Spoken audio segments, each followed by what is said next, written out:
Gough Whitlam became Australia's 21st Prime Minister on December 5, 1972. His Labor government, the first after more than 2 decades, set out to change Australia through a wide-ranging reform program.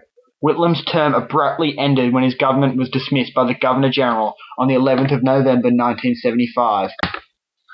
The Labor Party's 1972 campaign slogan, "It's Time," was one of the most effective slogans ever used in Australian politics. The 1972 Labor Party theme song promised change and presented the image of a dynamic, forward-looking party which had the talent, drive and creativity to move Australia into a new and more exciting era of its history. Whitlam took office with a majority in the House of Representatives, but without control of the Senate.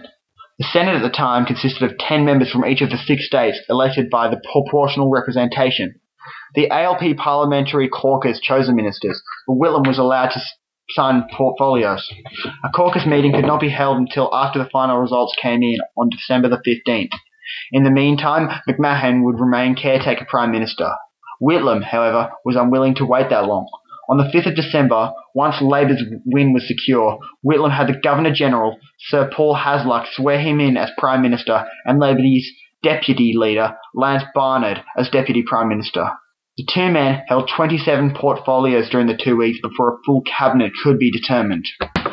The first actions Prime Minister Whitlam implemented included the abolition of conscription for national service, the withdrawal of any Australian troops still in Vietnam, release of draft dodgers from prison, banning of racially selected sporting teams from South Africa, and the establishment of commissions to investigate Indigenous land rights, the needs of Australian schools, and equal pay for work of equal value for the women. The Whitlam government worked to improve Indigenous Australians' access to justice. It introduced the policy of self-determination and encouraged land rights. In 1973, it established the Royal Commission on Aboriginal Land Rights in Federal Territories under Justice Edward Woodward. Following this, the government granted funds to establish the Northern and Central Land Councils and gain legal support for land rights claims. In 1975, Whitlam formally returned to the Gurindji people some of the land they had been denied in the 1971 Government Land Rights Decision. Through Al Grassby, the Minister for Immigration and Commissioner for Community Relations, the Whitlam government ended a number of discriminatory practices related to immigration and citizenship. The abolition of what remained of the White Australia policy opened the way for a new immigration policy and improved relationships with Australians' Asian neighbours. People applying for tourist visas to visit Australia did so on equal footing, whereas previously the Commonwealth government had given preference to tourists from Northern Europe and North America. Reforms to the Citizenship Act meant that immigrants from the United Kingdom could no longer take precedence over Asians and other Europeans when applying for citizenship. When the Whitlam government took over office in 1972, Australia was only one of 2 other nations which did not provide its citizens with a system of national health insurance by which they could access hospital and medical services. The Whitlam government gained parliamentary approval for Medibank in 1974 and introduced it in 1975, not long before losing office. The introduction of Medibank meant that within public hospitals, health professionals worked for a salary or received time-based payments rather than a fee for service. It also resulted in work beginning on the planning and development of a wide range of community health services, especially with regard to women's health. It was also accompanied by the idea of bulk billing, which meant that patients could see doctors who bulk billed without having to pay a consultation fee. Private medical services remained available as well.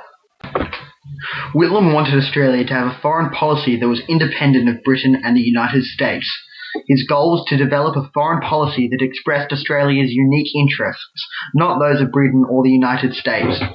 He wanted to distance Australia from the military commitments of the Vietnam War era, overcome racist attitudes underlying our choice of allies, and enhance Australia's international reputation as a nation that valued tolerance and fought for justice.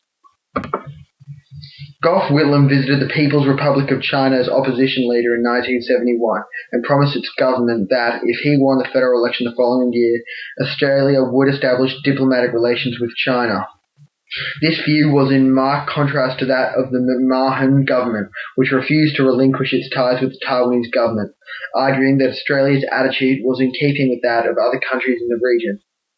During Whitlam's China visit, US President Richard Nixon announced that the United States was moving towards diplomatic recognition of Communist China. The United States' hostility to communist nations was changing to a policy of improved relationships with some communist nations. Gough Whitlam encountered some difficulties in his terms as the Prime Minister of Australia. By mid-1974, Australia was in an economic slump as a result of the 1973 oil crisis, which caused prices to increase. Despite the obvious economic difficulties, Whitlam implemented a strategy of spending to get out of the debt Australia was now in. Beginning in October 1974, the Whitlam government sought overseas loans to finance its development plans, with the newly enriched oil nations a likely target. William attempted to secure financing before informing the Loan Council, which included state officials hostile to Whitlam, with the hope of securing a US $4 billion in loans. While the loans affair never actually resulted in a loan, it still left a huge effect on the reputation of the current government. On the 11th of November 1975, Governor-General of the time, Sir John Kerr, broke the deadlock in an unprecedented move. When Whitlam visited Kerr to call for a half-Senate election, the Governor-General withdrew his commission as Prime Minister and replaced him with Malcolm Fraser as caretaker Prime Minister until an election could be held. The Senate passed the budget on the same day. On the 12th of November, the opposition, with a minority in the House of Representatives, replaced the government. Whitlam will be remembered as an iconic part of Australian politics, and the views on the way he led our country will certainly be ones which people will not agree on. He was the first Prime Minister of Australia to move away from conservative views on how to run the country, and he strived to increase our boundaries as a nation. He is Australia's oldest living Prime Minister, and even today he still has an active role in Australian politics. Gough Whitlam's career as a politician may not have been the most successful, but it certainly was one of the most important for Australia moving forward.